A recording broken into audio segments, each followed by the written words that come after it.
तरीके से इम्प्लीमेंट करवाना है, क्या करवाना है, वो ऑर्डर भी कोर्ट का होता है, मसला भी रेवेन्यू का होता है, एंड में वो पुलिस के पास आ जाता है। उसमें जो जो भी गलतियां हुई हैं, अगर कोई क्रिमिनलिटी का एंगल है, पूरी तरीके से उस बात की जांच होगी। इस बात का मैंने आश्वासन पर्सनली सभी जो पूरा परिवार है, जो दुखी हैं, उनको भी दिया है। मैं आपके माध्यम से पूरी जम्मू की जनता को भी ये पहुंचाना चाहूंगा, खामियां रही हैं, लैप्सेस हुए हैं, जिसके ऊपर एक्शन लिया गया है और भी एक्शन लिया जाएगा। हम लोग यहाँ नहीं रुकेंगे। कार्तिक सर, सवाल ये है कि हम भी जो यहाँ रिपोर्ट कर रहे हैं, हम भी वही चीज रिपोर्ट कर रहे हैं जो परिवार अपनी मांग कर रहा है। हम कोई अपने में से कुछ रिपोर्ट नहीं करे। परिवार आपके जो सस्पेंशन जो किया गया है पुनीत शर्मा का, उससे वो सेटिस्फाई नहीं है। जो एसएचओ के ऊपर जो डीपीएल लाइन जो किया गया है, उससे वो सेटिस्फाई नहीं है। हम परिवार की ही मांग जो है वो आगे कर रहे हैं। बिल्कुल, मुझे और इस बात से कोई समस्या नहीं है। दिक्कत की बात यह आती है कि आप सब लोग संयम वाले लोग हैं, आप सब लोग अपना काम करते हैं, लेकिन आपके पीछे से कई लोग इस बात का फायदा उठाकर अपना एजेंडा इस्तेमाल करने के लिए इस पूरे माहौल को बदतर करने के लिए आ सकते हैं। उसके लिए डिप्लॉयमेंट भी जरूरी होता है, उसके लिए सर्वेलेंस भी जरूरी होती है। सर, हमें सिर्फ क्या बोल रहे हैं, डिप्लॉयमेंट आप बोल रहे हो, वहाँ पे पुलिस वहाँ प्रेजेंट थी, एक चौकी अफसर वहाँ प्रेजेंट है। अगर आपको वो कॉल करता है, जितनी पुलिस आई यहाँ पे खड़ी है, वहाँ पे प्लॉट में 1.5 घंटा बंदा लाइव रहा है। जनाब, आप एकदम सही बात कर रहे हैं। चौकी अफसर को वहाँ पर और बंदों को बुलाना चाहिए था, मेरे ऑर्डर्स थे, बुलाना चाहिए था। अगर वहाँ पर तहसीलदार को, वहाँ पर एक एसपीओ भी हो ना, एक एसपीओ भी हो, अगर 50 बंदों को भगाना हो ना, बोलेगा सब प्लाट से बाहर चले जाओ। बोला ही नहीं वहाँ पे किसी ने सर, पुलिस का एक बंदा भी नहीं बोला, किसी को कुछ भी नहीं बोला उन्होंने। अभी क्लियरली बता देता हूँ, इन सारी बातों के इंस्ट्रक्शंस थे। ग्राउंड पर क्या हुआ क्या नहीं हुआ, सिंस मैं वहाँ पर्सनली प्रेजेंट नहीं था, हमें वीडियो देखकर आप लोगों का स्टेटमेंट, जितने एलिगेशंस लग रहे हैं, उन सब की जांच करके ही फिर हम बता सकते हैं। टर्मिनेट होना चाहिए सर। देखो, टर्मिनेट अगर क्रिमिनलिटी इस हद तक पाई जाती है, टर्मिनेशन भी होता है। आप किसी भी पुलिस वाले से पूछ लीजिए, आपको मुझसे ज्यादा एग्जांपल पता होंगे डिसमिसल के, लेकिन उसके हर बार इमीडिएट टर्मिनेशन नहीं होता है। एक इंक्वायरी होती है, उसके बाद रेलेवेंट एक्शन लिया जाता है। सर, इतना भी नहीं होना चाहिए कि 2 घंटे से बंदा लाइव आ रहा है, वहाँ पुलिस पहुंच नहीं रही है। आज मैं आपकी 11:30 की कॉल दी गई थी, उससे पहले ही 200 बंदा पुलिस का यहाँ पे खड़ा है। वो 1.5 घंटा लाइव आ रहा है, मीडिया वहाँ पे। मैं आपकी बात पूरी तरीके से स्वीकार करता हूँ, इसमें कोई दो राय नहीं है कि खामियां रही हैं, दिक्कतें रही हैं। सर, खामियों से किसी माँ का बच्चा चला गया, बहन का भाई चला गया, उन बच्चों का बाप चला गया, तो खामियां कहाँ से पूरी होंगी? वो खामियां पूरी नहीं हो सकती, लेकिन जितनी सजा मिलेगी, जिसको मिलेगी वो मिलेगी। कार्तिक जी, क्या जो आप ये बात बोल रहे हैं, क्या ये पूरा परिवार और ये जितना समाज यहाँ पर है, क्या आप उनको ये अश्योरिटी दे सकते हैं कि अगर कोई क्रिमिनलिटी की पुनीत शर्मा या एसएचओ जो है उनको टर्मिनेट किया जाएगा? 100%। अगर क्रिमिनलिटी का कोई एंगल पाया जाता है, कॉन्स्पिरेसी पाई जाती है, इंक्वायरी पूरी होगी, अच्छे तरीके से होगी, हाई लेवल पर होगी, सारे जितने एविडेंसेस हैं, एलिगेशन, उनको प्रॉपरली एनालाइज किया जाएगा।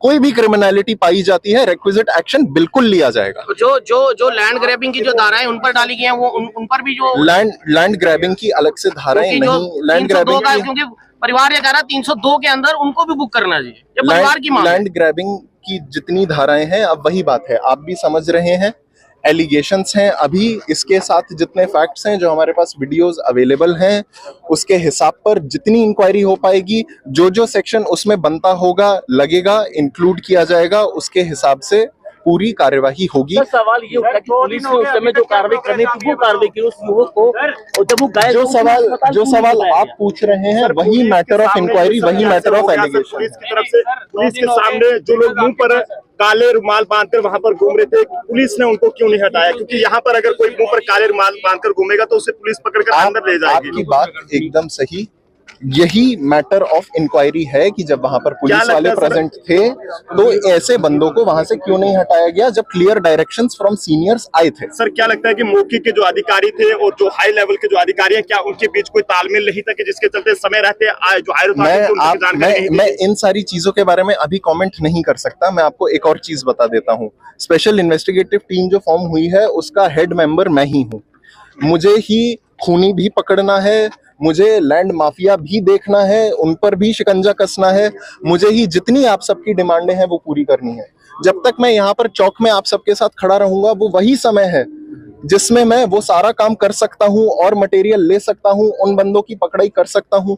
मेरी पूरी टीम इस बात पर लगी हुई है।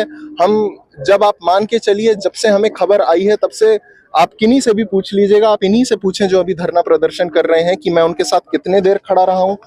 जम्मू कश्मीर के सारे सीनियर्स, मेरे सीनियर हो गए, एसपी साउथ साहब हो गए, एसएसपी साहब हो गए, पर्सनली मुझे कितना सपोर्ट मिला है, सारे सीनियर साथ में खड़े रहे हैं। जूनियर फॉर्मेशन से भी पूरा तरीके से सपोर्ट मिला है, मेरे एसएचओज मेरे साथ खड़े रहे हैं, जिनसे जो काम होना है, इन्वेस्टिगेशन का जो प्रॉपर काम होना है वो सारा चालू है। सर अभी तक की इन्वेस्टिगेशन में क्या सामने आया? अभी तक की इन्वेस्टिगेशन में, जैसे आपने भी वो फेसबुक लाइव देखी हुई है, सीसीटीवी फुटेज वहां पर और ज्यादा ढूंढी जा रही है। जो सीन ऑफ क्राइम था उसको पूरा प्रॉपर तरीके से एनालाइज किया गया है। एफएसएल को अब वो सारी चीजें फॉरवर्ड की जाएंगी। जो अरेस्ट हैं उन सब के नाम और उन सब का पता और उनका लेखा जोखा आपके पास है।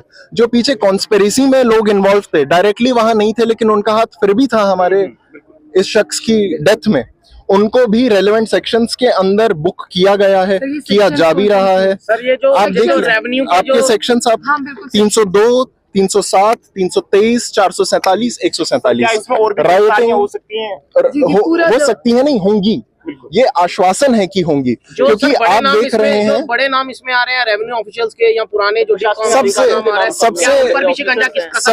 सबसे पूछताछ की जाएगी। अब बात यही है, जैसे इन्वेस्टिगेशन आगे बढ़ती है, आप लोग जानते हैं जब हमारे पास ग्राउंड होता है हम क्वेश्चनिंग के लिए तभी किसी को बुला सकते हैं। उसके लिए जरूरी है कि इन्वेस्टिगेशन अनहिंडर्ड चले।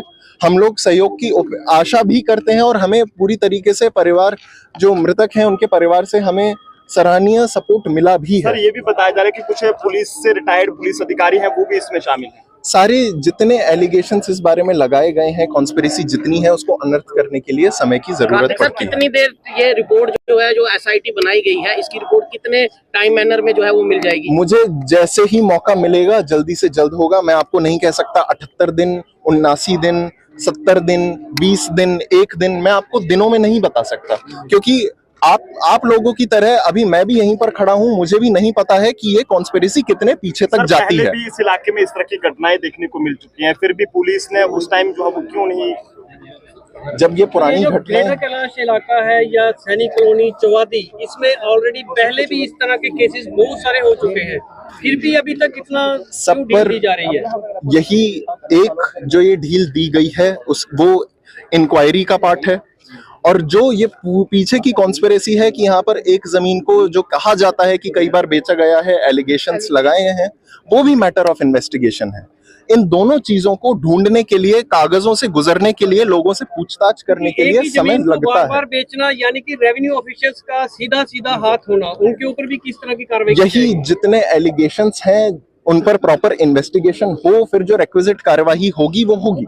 लेकिन उसके लिए ये जरूरी है कि मैं उन कागजों को खुद गुजर सकूं, मेरे साथ जो टीम मेंबर हैं हम उन कागजों को देख सकें, उन बंदों को क्वेश्चनिंग के लिए बुला सकें। वो रेवेन्यू रिकॉर्ड्स भी देखे जाएंगे, वो बंदे भी बुलाए जाएंगे, इसके पीछे जो लार्जर कॉन्स्पिरेसी है वो भी अनर्थ की जाएगी। और यहाँ पर जो कमियां खामियां रही हैं उनके पीछे अगर क्रिमिनल इंटेंट है तो क्रिमिनल चार्जेस लगेंगे, और अगर क्रिमिनल इंटेंट नहीं है, सिंपली इनकॉम्पिटेंस है, कमियां हैं, तो उसके खिलाफ भी एक्शन लिया जाएगा। इस बात पर आप लोग एक सवाल ये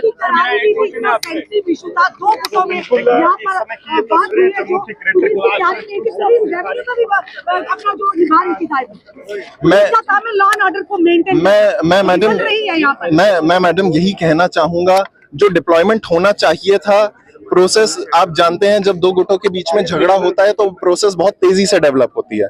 अगर प्रोसेस बहुत तेजी से डेवलप हो रही है तो इतना फोर थॉट अफसरों में होना चाहिए कि वो पहले से एक्स्ट्रा डिप्लॉयमेंट मंगाकर रखें। उन चीजों में जो उन चीजों में इनकॉम्पिटेंसी की जो कमियां हैं वो सारी की सारी मैटर ऑफ इंक्वायरी हैं, उनके खिलाफ एक्शन लिया जाएगा। कार्तिक एक सवाल ये करना चाहूंगा, अभी फैमिली जो मांग कर रही है वो ये कह रही है कि कोई बड़े सीनियर डीजीपी आए तो यहाँ पे बातचीत करें। परिवार को किस तरह से आप कॉन्फिडेंस में ले सकते हैं, क्योंकि पिछली जो कार्रवाई देखी गई है, हमने जानीपुर में जो सुसाइड हुआ उसमें जो एसएचओ जो है वो भी लाइन में हाजिर हुए हैं। कई केसेस हैं जो इन लोगों के मन में ये है कि पुलिस सिर्फ जो है धूल झोंक रही है कि डीपीएल अटैच कर दिया, सस्पेंड कर दिया। मैं आपको ये बता सकता हूँ, एक कोटेशन है, अंग्रेजी का है, justice delayed is justice denied, justice hurried is justice buried. आप जितना तेज काम चलाने की कोशिश करेंगे, जितने लोग इसके पीछे हैं वो उतनी आसानी से बचकर निकलते जाएंगे। किसी भी आदमी को जब गड्ढे में डालना होता है तो उसे गहरा खोदा जाता है, उसमें लगता है समय। इन्वेस्टिगेशन ऐसा ही होता है, जितनी गहरी इन्वेस्टिगेशन होती है उतने सजा मिलने के चांसेस ज्यादा होते हैं, उतनी सजा तगड़ी होती है। सर परिवार वालों को आश्वस्त करते हैं कि पुलिस पर किसी भी तरह का कोई भी प्रेशर नहीं है। पुलिस पर किसी भी तरह, क्या आप किस प्रेशर की बात कर रहे हैं? पुलिस पूर्व अधिकारियों के नाम आ रहे हैं, तो क्या लगता है जितनों पुलिस पर प्रेशर पे तो नहीं आएगी सर? बिल्कुल नहीं आएगी पुलिस प्रेशर में। पुलिस साथ में खड़ी है आपके, यहाँ पर भी हम खड़े हैं और हम ऐसे ही खड़े रहेंगे। हमें बस सहयोग की जरूरत है, हमें समय की जरूरत है, और समय की जरूरत कैसे है वो मैं आप लोगों को ऑलरेडी मैंने बताया है। एक ही करनी पूरे विभाग पर सवाल निशान खड़ा है, ये आप भी समझते हैं। बिल्कुल, हम ये नहीं कहते पूरा विभाग ही गलत है, पर चंद ब्लैक शिप जो है जिनकी वजह से वर्दी दागदार